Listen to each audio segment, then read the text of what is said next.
The email came at 7:14 on a Tuesday morning while I was still in my car in the parking garage, finishing the last of my gas station coffee before heading into the office. It was from my father. The subject line read, "Family decisions, please read."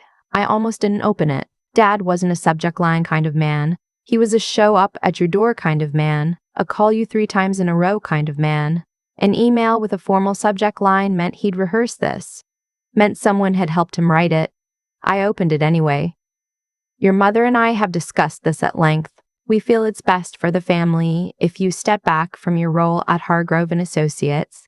We've already informed Richard. Going forward, we think it's cleaner if you're not involved in family business decisions. We wish you well." That was it.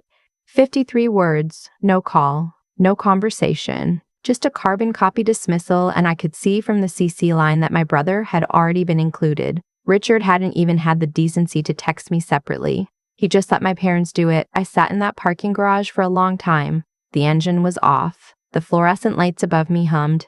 I read the email 4 more times, not because I didn't understand it, but because I kept waiting for it to mean something different.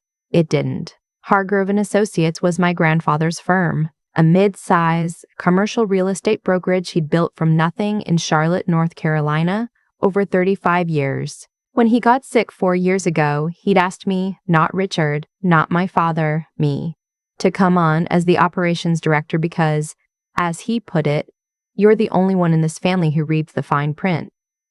I'd left a good job in Atlanta to do it. I packed up my apartment, broke my lease, moved back to a city I'd spent years quietly escaping, because my grandfather asked, and because I loved him, and because I believed in what he built. For 3 years, I restructured the firm's vendor contracts, renegotiated 2 commercial leases that had been hemorrhaging money, and personally managed the refinancing of the firm's primary line of credit when the original terms came due during a brutal rate environment. I saved the firm somewhere between $400,000 and $600,000 in operational costs over 24 months. My grandfather knew exactly what I'd done. He told me once, over dinner at the kitchen table where he'd taught me to play chess, that the firm would have gone under without me. He passed away 8 months ago. 3 weeks after the funeral, my father and Richard walked back into the office like they'd been there all along. And now, 8 months later, I was being see-heed on my own termination. I put the phone face down on the passenger seat. I looked at the concrete wall in front of my car. There was a yellow smear on it from some other car's bumper. I focused on that smear for about 30 seconds. Then I picked the phone back up and opened my laptop bag. In financial services, they teach you that the most dangerous moment isn't when a deal falls apart. It's the 60 seconds right after, when your emotions are loudest and your judgment is worst. You learn to pause, to breathe, to look at what you actually have before you decide what to do next. I had a lot. I opened my laptop right there in the car. The first thing I did was log into the firm's vendor management portal, the one I had set up, using my personal email as the administrative contact, because my father had never bothered to learn the system. I didn't change anything. I didn't delete anything. I just exported every contract, every renewal date, every auto billing record, and every penalty clause into a zip file and sent it to my personal email. Then I did the same with the refinancing documents, then the operational audit I'd completed 18 months ago that my father had never read. I wasn't stealing. Everything I copied, I had created. Then I went to the firm's primary insurance portal, the general liability policy, the errors and omissions coverage, the commercial property rider. All of it was set up under an administrative account I created when I joined, with my email as the billing contact. My father didn't know the login. Richard had never asked. I didn't cancel the policies. That would have triggered immediate notifications to the carrier's underwriting team and possibly to the firm's lenders. Instead, I navigated to the billing preferences. I changed the notification email to an old account I hadn't used in years, a dummy Gmail I'd made in college and never deleted. Then I updated the payment method on the errors and omissions policy specifically. Not to a BAT card. To nothing. I deleted the card on file and left the field blank. E&O coverage for a commercial real estate brokerage is not optional. If a deal closes without it, the firm is exposed on every transaction. The policy would continue to show as active in their records for another billing cycle. then it would quietly lapse. They wouldn't find out until a client called to verify coverage before closing a deal. In real estate, that call always comes at the worst possible moment. I closed the laptop, picked up my coffee cup, found it was empty, and got out of the car. The office was on the 14th floor of the building on South Tryon Street. I had my own key card. I had my name on the door of the operations suite. I walked in, said good morning to the receptionist, poured a real cup of coffee, and sat down at my desk like it was any other Tuesday. I had work to finish first. The next voicemail came at 11:43 a.m. I was in the middle of reviewing a lease extension when my personal cell lit up with a number I didn't recognize. I let it go to voicemail. When I listened back an hour later, it was Richard. He'd called from the office landline because I'd blocked his cell number sometime around 9 a.m. after the third text asking if I'd read the email yet. "Look," he said, and his voice had that careful, patient tone he used when he was trying to sound reasonable. "Nobody's trying to freeze you out. Dad just thinks it's better if we streamline the leadership structure. You'll still get credit for the work you've done. We just think it makes more sense for me to take point going forward. Call me back. Credit for the work I'd done." I want to explain something about Richard, because it matters. Richard is 3 years older than me. He's charming in the way that men who've never been told no tend to be charming, effortlessly, thoughtlessly, with a kind of warmth that evaporates the moment it costs him anything. Growing up, Richard was the one who got the car at 16, the one who got the college fund fully funded while I was told the money had been invested elsewhere and I should look into loans. He was the one my parents brought to firm events, when my grandfather was still healthy, stood next to him in photos, accepted congratulations for a legacy he'd done nothing to earn. When I came back to Charlotte and started doing the actual work of saving the firm, Richard was living in Nashville, running a bar that my parents had quietly subsidized for 4 years, and that had never once turned a profit. He came back after my grandfather died. He walked into my office, sat across from my desk, and said, "I think it's time I stepped up for the family." I had smiled and said, "Great, there's a lot to do." I had meant it genuinely. I was tired. I could have used help. What he meant, I understood much later, was that he intended to step up into the title while I continued doing the work underneath it. The second voicemail was from my mother. She called at 2:15. "Sweetheart." Her voice was warm in the specific way it got when she was managing me. "I know this feels sudden, but you have to understand that Richard is the one who has to carry the Hargrove name forward in this business. That's just how it works. You're so talented, you'll land on your feet. You always do. Please don't make this ugly. Don't make this ugly." I had poured 3 years of my life into that firm.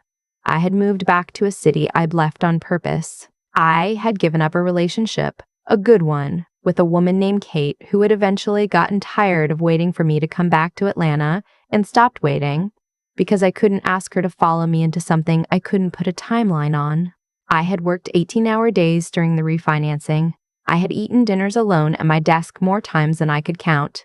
I had done all of it for a firm that was, in the most technical legal sense, not mine.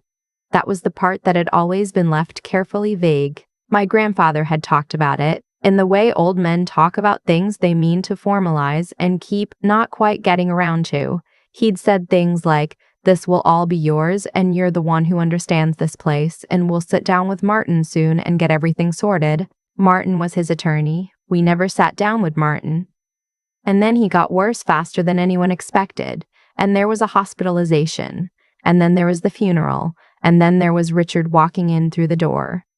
I listened to my mother's voicemail twice, then I deleted it. I worked until 6 p.m. I finished what I was finishing. I sent my files. I forwarded 3 vendor renewal reminders, ones I knew Richard had no idea were coming, to the dummy email address, so they'd go nowhere. Then I packed my personal items into a canvas tote I kept under my desk, said goodnight to the 2 staff members still at their desks, and took the elevator down to the lobby. I did not send a goodbye email. I did not leave a transition document. In finance, there's a concept called a knowledge cliff. It's when one person holds so much institutional knowledge that when they leave, the organization doesn't just lose a worker. It loses the map. They don't know what they don't know until something doesn't happen that was supposed to happen. I was the map. By the time I got home, I had 4 more missed calls. 2 from my father, 1 from Richard, 1 from a number I didn't recognize that turned out, when I looked it up, to be my father's attorney. I made dinner, pasta, with whatever I had in the pantry. I ate it standing at the kitchen counter, looking out the window at the street below. My phone rang again. This time I answered because it was my grandfather's attorney. His name was Martin Ellison. He'd worked with my grandfather for over 20 years. He had a voice like old wood, dry, solid, unhurried. "Claire," he said, "I've been trying to reach you for 2 days. I think it's time we talked." I set down my fork. "Your grandfather left a will," Martin said. "The family has been notified. There is a reading scheduled for Saturday morning at the Hargrove house. I want you to be there." I assumed I was already out of the picture, I said. "That," Martin said, "is exactly what your grandfather anticipated." He paused. I could hear papers shuffling. "Be there Saturday, Claire. And don't tell anyone we spoke." I spent the next 3 days preparing, but not the way my family probably imagined. I wasn't preparing to fight. I wasn't preparing to cry or argue or present my case. I was preparing a performance, and I was preparing it carefully. I knew my father. I knew how he read situations and how he read people, and I knew that his first instinct when he felt threatened was to look for weakness and apply pressure to it. If I walked into that house looking competent and composed and like someone who already knew something, he would circle me. He would look for leverage. So I decided not to look like that. I went through my closet and found an old cardigan I'd had since graduate school. Oatmeal colored, a little pilled at the elbows. I found a pair of flat shoes I usually wore only on long travel days. I practiced in the mirror, which sounds strange, but when you've spent 3 years in a professional environment where how you carry yourself determines how seriously you're taken, you develop a physical vocabulary of confidence. I needed to suppress it. I let my shoulders drop. I looked at the floor. I made my hands still in the way they get when you're trying not to let them shake.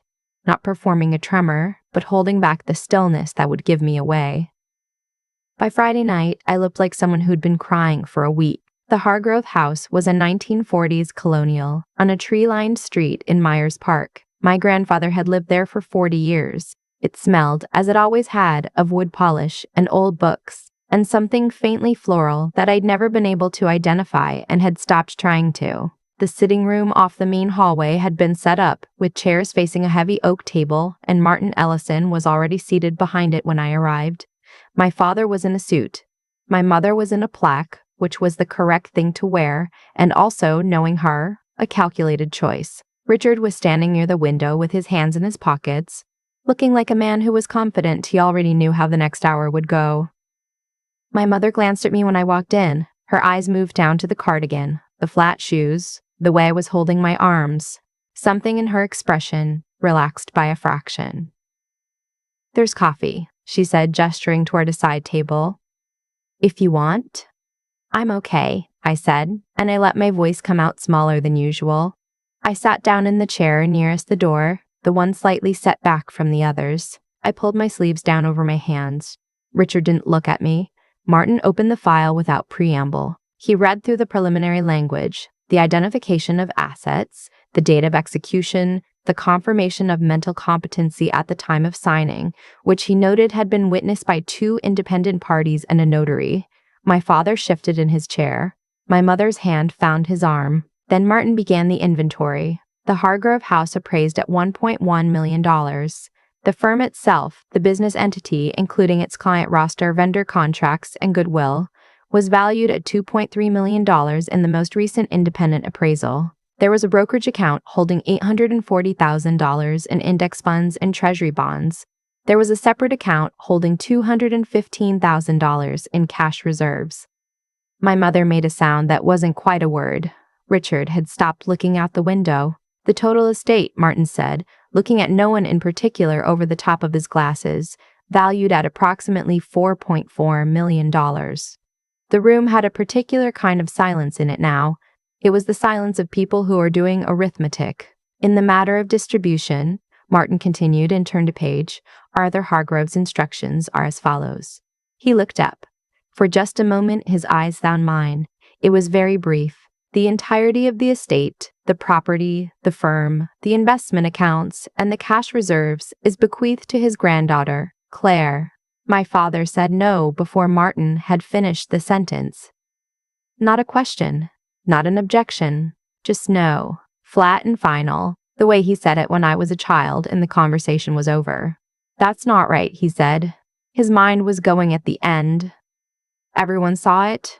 Mr. Hargrove was evaluated by his physician 14 days before signing. Martin said. He was found to be fully competent. I have the documentation here if you'd like to review it. He would never have cut Richard out entirely, my mother said. Her voice was careful now, controlled. Something isn't right. There must have been pressure, undue influence. She looked at me when she said it. I looked at the floor. I let my chin drop slightly. I let my eyes go glassy.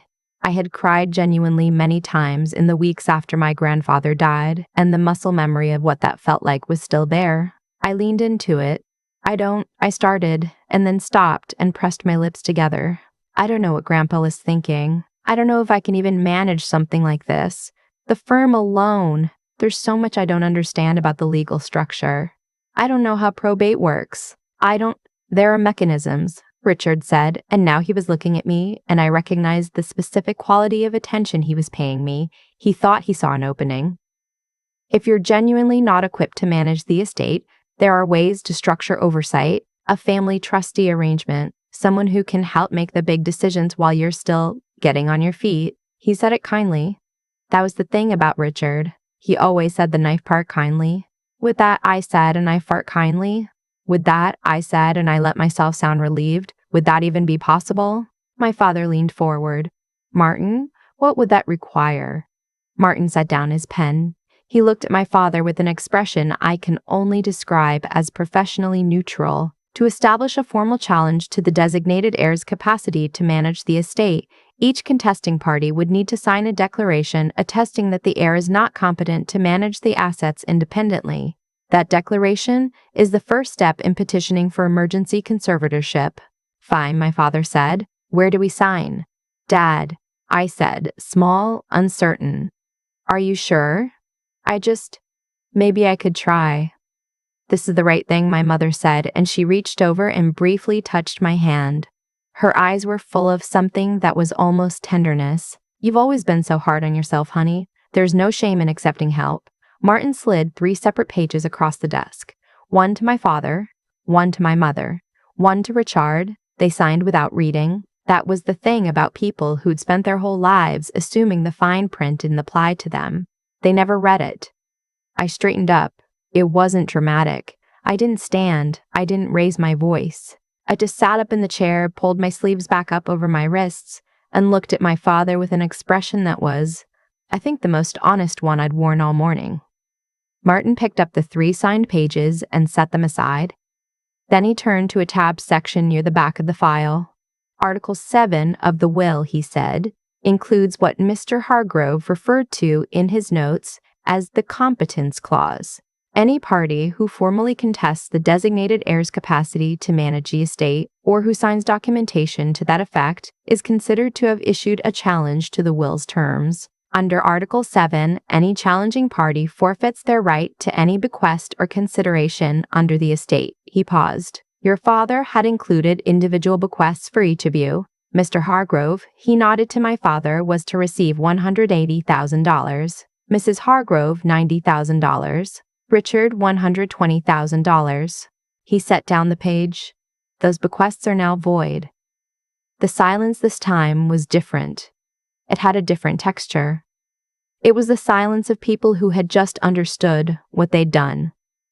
My father's face went through several things in quick succession. I watched them move across it the way weather moves. Disbelief first, then anger, then something that was almost calculation, looking for the exit. That's a fraud, he said. His voice had gone quiet, which with him was always more alarming than when he was loud. You set this up, both of you. The clause was in the will, Martin said. The will was signed 14 months ago. You signed the declaration of your own volition, having been informed of its purpose. She manipulated us. my mother said, and now she was looking at me with something that had stopped pretending to be anything other than what it was.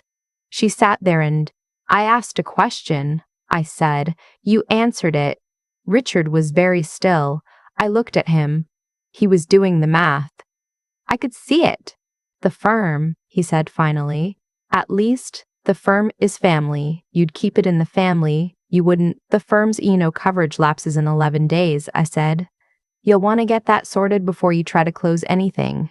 He stared at me. The Bender contract with the building management company on the Morrison portfolio renews in 3 weeks, I continued.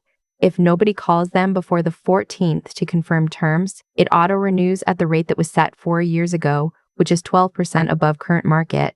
I was going to renegotiate that. I had it on my calendar. I picked up my bag from the floor beside my chair. You're welcome to handle it. My father stood up. He was a tall man and he'd always used his height the way some men do, to make space feel smaller.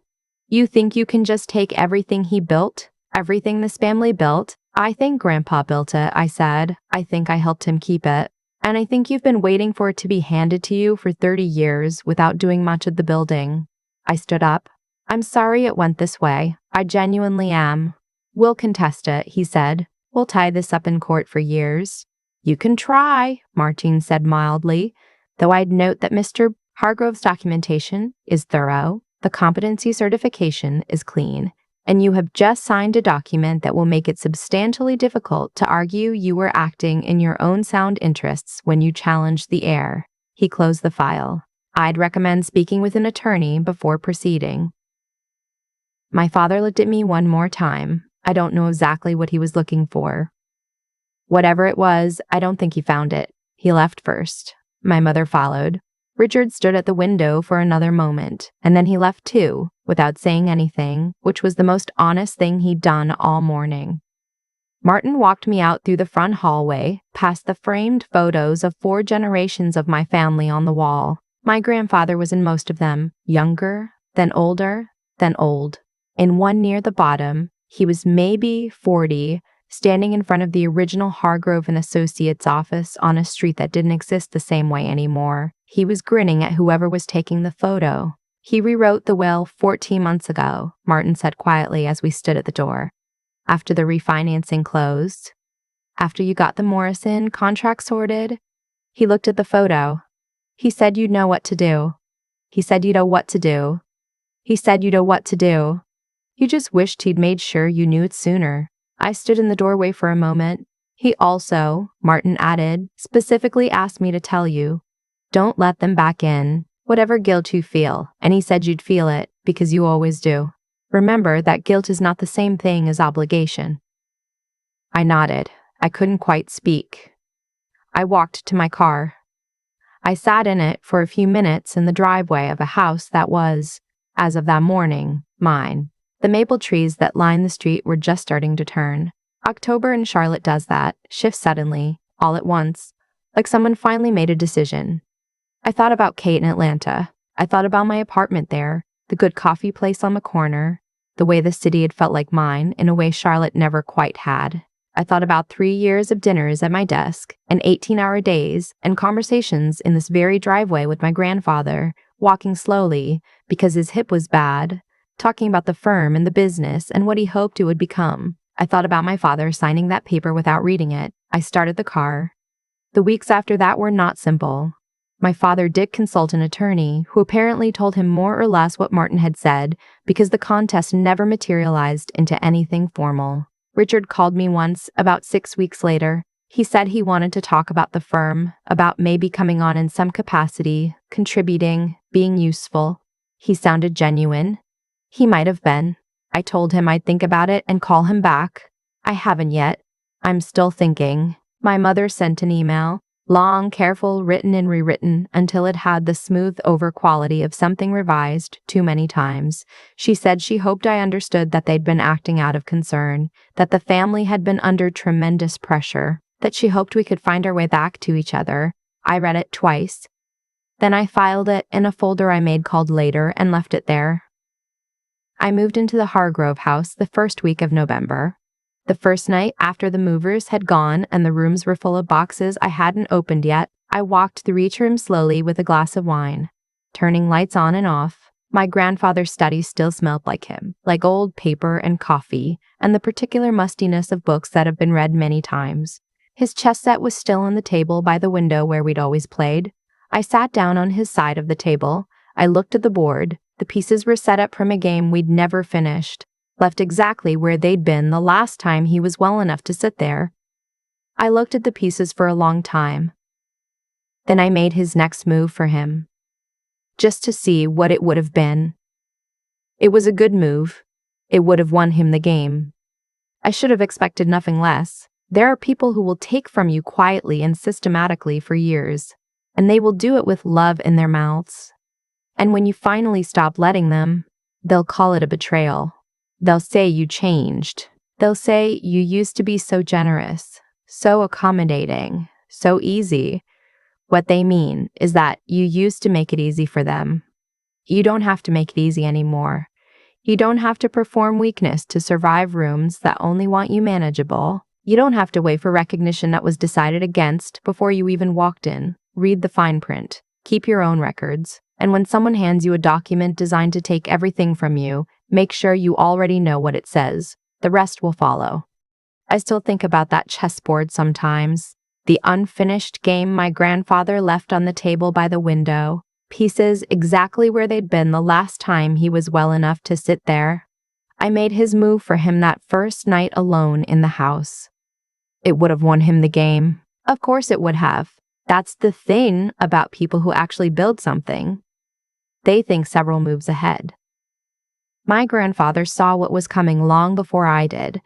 He watched my father and Richard circle the firm for years, waiting. He watched me show up, roll up my sleeves, and quietly keep the whole thing from going under.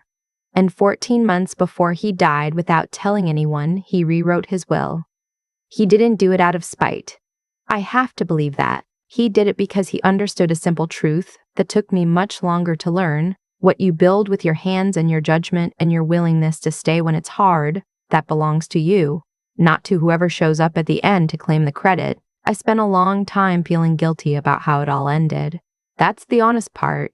Even after everything, the email, the voicemails, my mother's hand on mine telling me to accept help I didn't need, I sat in that house on the first night and wondered if I'd done something wrong. If there was a version of this where I'd been more generous, more patient, more willing to let Richard have the title while I kept doing the work. But guilt and obligation aren't the same thing. My grandfather told Martin to tell me that, and he was right. Guilt is just the echo of old training. It's the voice of people who needed you manageable telling you that your boundaries are selfishness.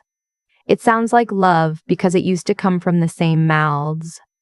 What I know now is that doing the right thing requires more than good intentions.